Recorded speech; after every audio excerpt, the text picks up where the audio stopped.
I'll confess, I have been keeping a little bit of a secret.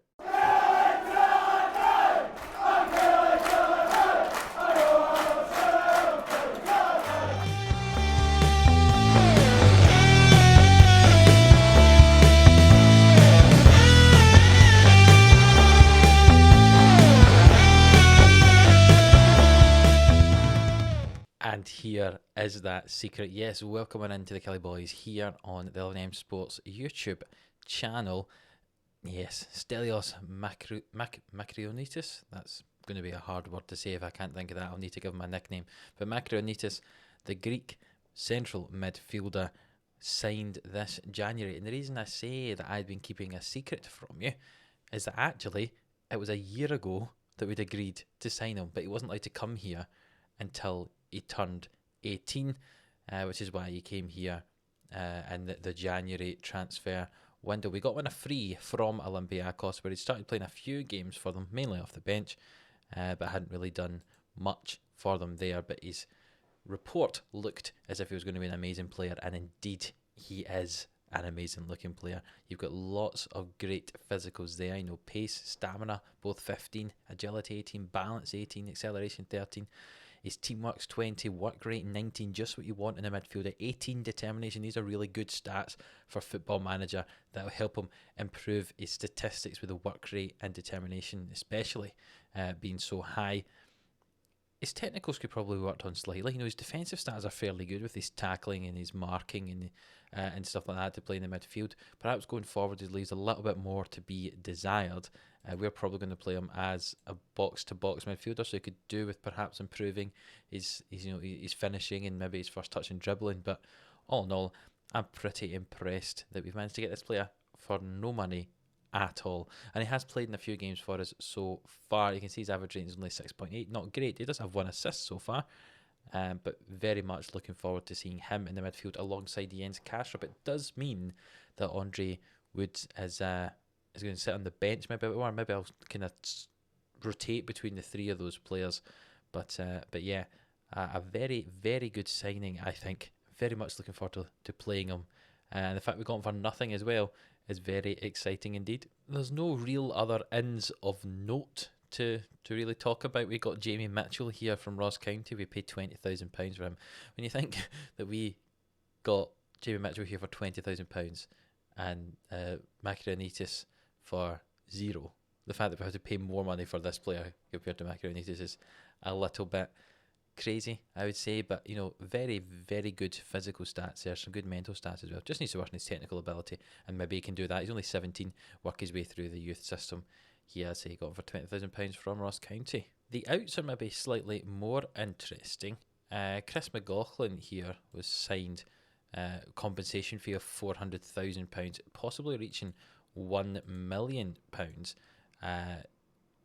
for Livingston, having to pay that to us for this signing. Looking at his stats, he really wasn't that great. We didn't really play him.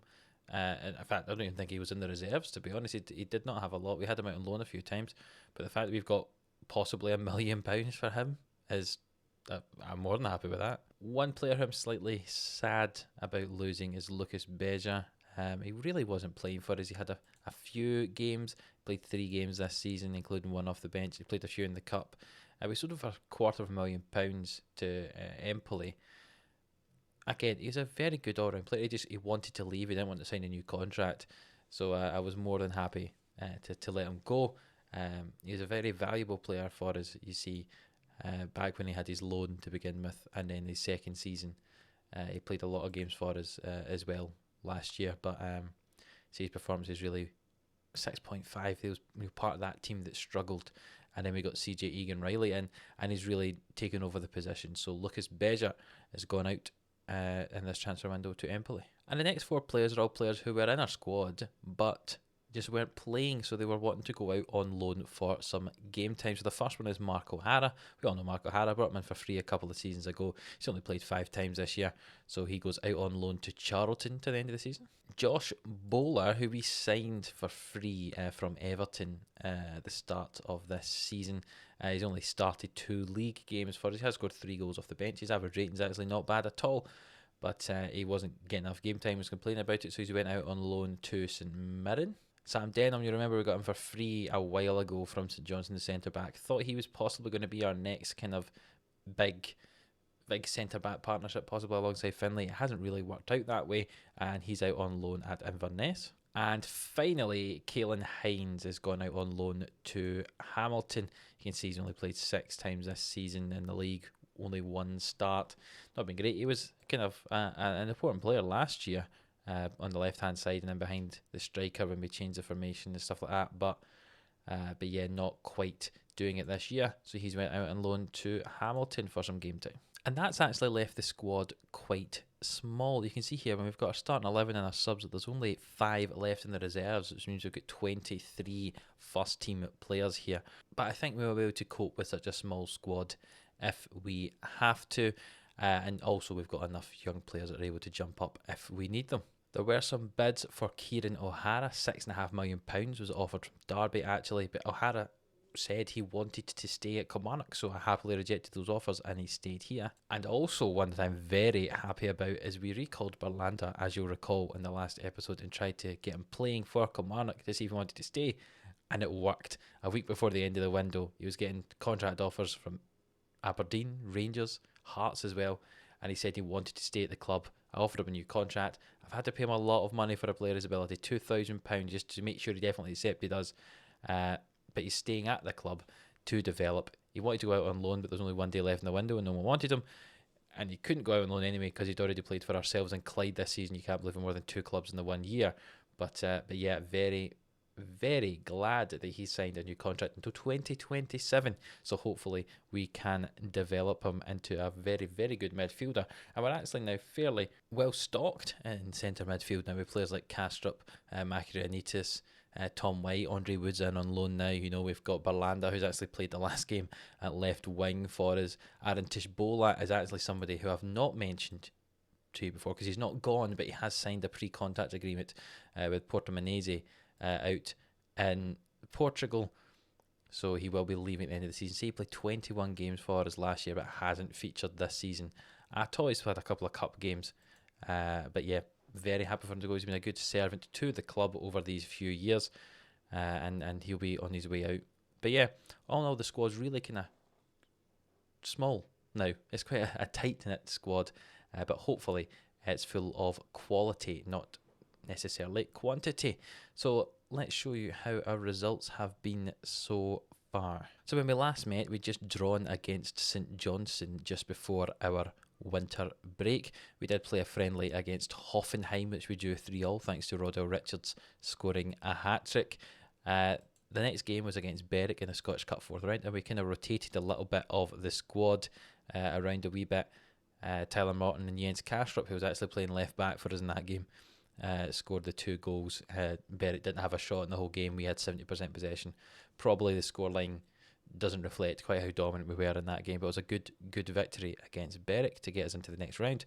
Then against Hibs, we unfortunately lost 2-1. Nobody played particularly well. They scored a goal late on to win the game. Disappointing. And that was followed up by another late goal conceded against Rangers. Berlanda scored his first goal for us in this game. Again, he played left wing in this game, and he scored a header from a cross from the right hand side. But you can see Mikael Ishak scored the goal for Rangers, and that was a kind of very disappointing run of form, because if you look at the league, we'd lost to St Mirren, drew with St Johnstone, lost to Hibs, drawn with Rangers, and that dropped us 4 points or 3 points anyway, definitely behind Celtic quite a way.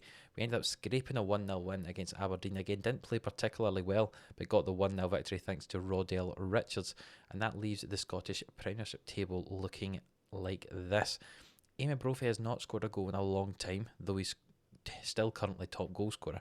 You can see we're now 1 point behind Celtic and 13 points ahead of Rangers. St Mirren do have a game in hand, however, so if they win, we'd just be 11 points ahead of St Mirren, who'd be in third. But it looks like it's us versus Celtic for the title.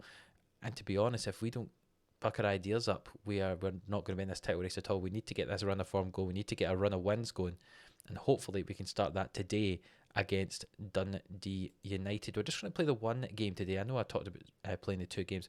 I'm just going to play the one because I had quite a lot of conversation to talk about there for the transfers, and I don't want this to be going for too long So we'll play this game against Dundee United. Our last time we played against them, we won the game 4-1.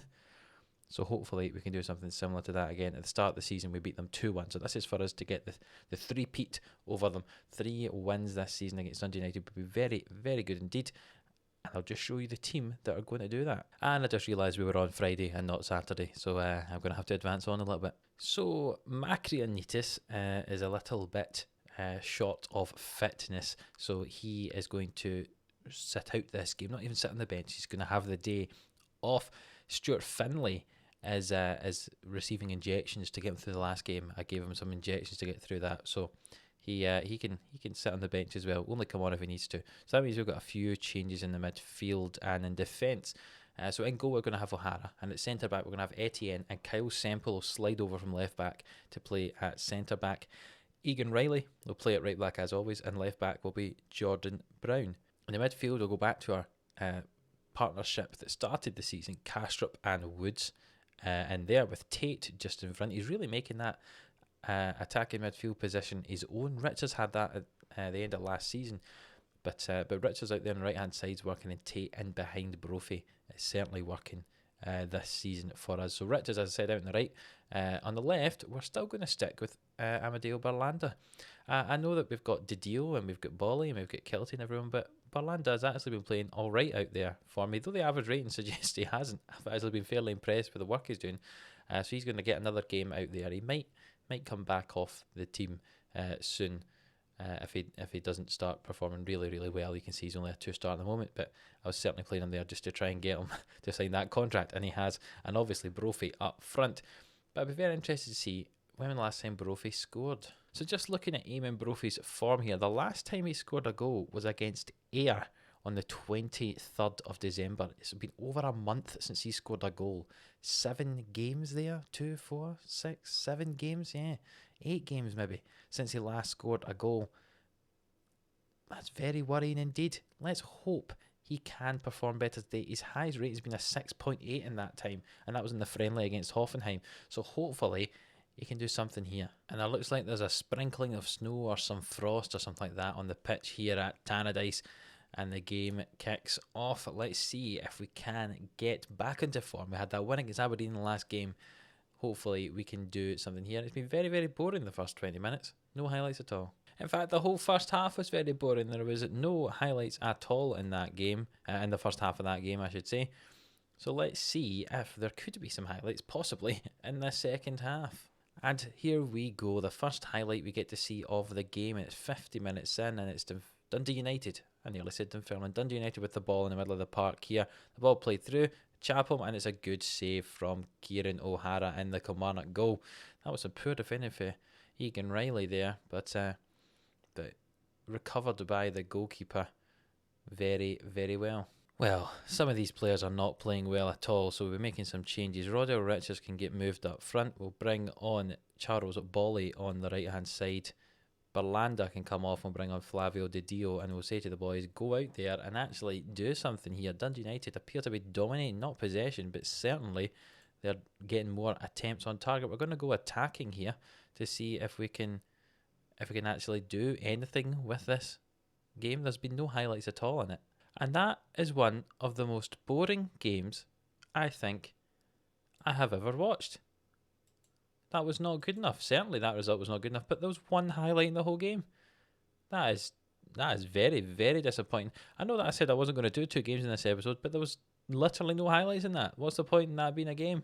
Let's move on to the next one, and we will show you that game. So here we are for the second game of the episode then, an unexpected second game. We're up against Hamilton today, who in the Scottish Premiership are in 6th position. It could be a very, very interesting game. We've made a few changes. In fact, I've not made enough changes yet. I'm just going to do it on the fly as I talk to you here. And we're going to have Kieran O'Hara in goal, Etienne and Finlay back together at the back, Egan Riley and Semple at fullback, Kastrup playing alongside Makrionitis in the middle of the park, Richards, Tate and Didio behind. O'Connor, we're going to play Josh O'Connor up front. Remember, we signed him for £475,000 off Hibs during the summer.